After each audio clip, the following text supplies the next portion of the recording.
Sveiki, čia su Jaunius Arapas. Šiandien mes esame Viduno mokykloje, kurioje vyks Kauno krepšinio lygos, C lygos, pusfinalio pirmos rungtynės tarp Ekadoros ir Akademijos. Einame pasižiūrėti.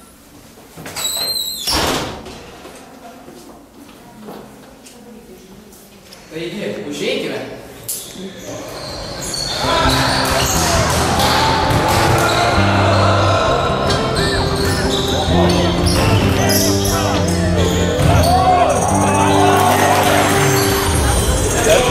Svajoja pačiais ne viską užmiršo, nuleidę rankas.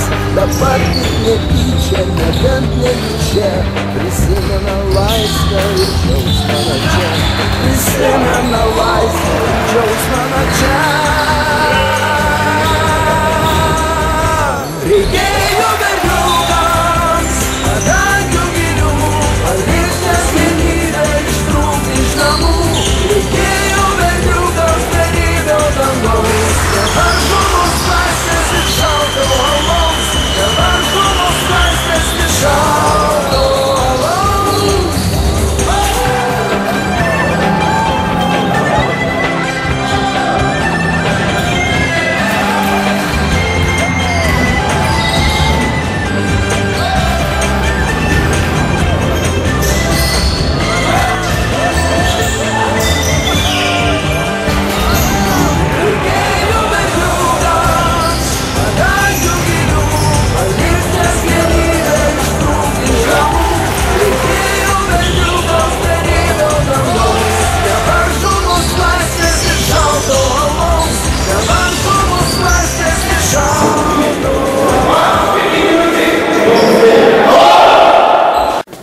Šalia manęs stovi nugalėtojų komandos žaidėjas Dima.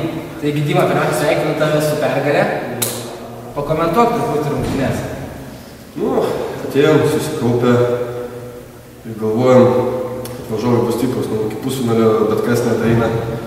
Tai nusprendėm, kad reikia pasiruošti rungtynėm, atsinešti rimtai, įvertinti. Geriau, kaip sakant, pervertinti varžovą, negu jį neįvertinti.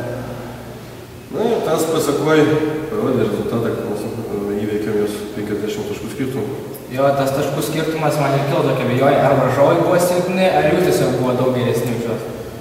Ir jie šiandien nepažaidė taip, kaip gal gali. Ir iš tikrųjų mes gerai žaidėm. Ir pagrindė, kas lėmė, tai gera gynyba, mes pradžioje jos apgynėm. Mes padarėm pradžią, ko pasekmėjo ritmas. Įgavo lyginės ritmą ir jau negalėjo nieko pakeisti. Eik iš klyvarė. Kaip pats vertinti šiandien savo žaidimą? Vidutiniškai. Dėl ko, nes man atrodo gerai pasigynė ir taškų įmetei. Trūksta fizinio pasirengimo, nes realiai neturiu sąlygų dabar sportuoti taip, kaip sportuodavau anksčiau. Tai fiziškai biškai esu pasėdęs, bet iki finalo būsiu pasiruošęs su 100%, tai garantuoju, varžovai turės daug problemų. Bent jau tikiuosi, kad turės, kad komanda man padės. Ir iš kitos pusės, šiandien pamečiau, kad dariau porą vaikiškų klaidų, kurių negaliu daryti. Čia yra vėlgi, kartuoju, man trūksta treniruočių, kamuolės seniai laikas rankos atiduoti. Tai džiaugiasi, kad pavyko per pirmas rungtynes iš karto patekti į finalą, kad neprireikė antrųjų. Be abejo, nes, kaip sakant, tų sapinių visai nereikia. Tai dar norėjau paklausti tokio eilinio klausimo, kaip švęsti pergalę? Namie eisiu miegot. Ir gersi spraitą? Arbatos su buterboru. Tai gerai, tai sėkmės finale. Ačiū.